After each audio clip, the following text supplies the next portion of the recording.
ଭଦ୍ରାସାହି ଗ୍ରାମ ପଞ୍ଚାୟତରେ ଆମ ଓଡ଼ିଶା ନବୀନ ଓଡ଼ିଶା କାର୍ଯ୍ୟକ୍ରମ ରାଜ୍ୟ ସରକାରଙ୍କ ଦ୍ୱାରା କରାଯାଇଥିବା ବିଭିନ୍ନ ଯୋଜନାରୁ ଯେପରି କୌଣସି ସାଧାରଣ ଲୋକ ବଞ୍ଚିତ ନ ହୁଅନ୍ତୁ ସେଥି ନିମନ୍ତେ ଆମ ଓଡ଼ିଶା ନବୀନ ଓଡ଼ିଶା କାର୍ଯ୍ୟକ୍ରମ କରାଯାଉଛି।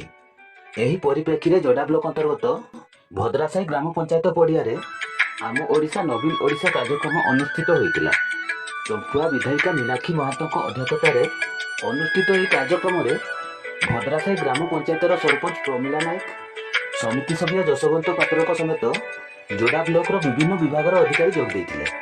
ରାଜ୍ୟ ସରକାରଙ୍କ ଦ୍ୱାରା କରାଯାଇଥିବା ଜନ୍ମରୁ ମୃତ୍ୟୁ ପର୍ଯ୍ୟନ୍ତ ବିଭିନ୍ନ ଯୋଜନା ଓ ତୃଣମୂଳ ସ୍ତରରେ ସାଧାରଣ ଲୋକ କିପରି ଏହାର ସୁଫଳ ପାଇପାରିବେ ସେ ବିଷୟରେ ପଞ୍ଚାୟତବାସୀଙ୍କୁ ବିସ୍ତୃତ ଭାବେ ବୁଝାଯାଇଥିଲା।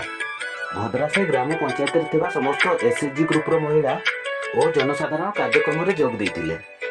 ଭଦ୍ରାସାହି ମଣ୍ଡଳ ବିଜେଡି ସଭାପତି ପୁରୁଷୋତ୍ତମ ବାରିକ ଓ ସମିତି ସଭ୍ୟ ବିପିନ ନାୟକ କାର୍ଯ୍ୟକ୍ରମ ଆୟୋଜନରେ ସହଯୋଗ କରିଥିଲେ।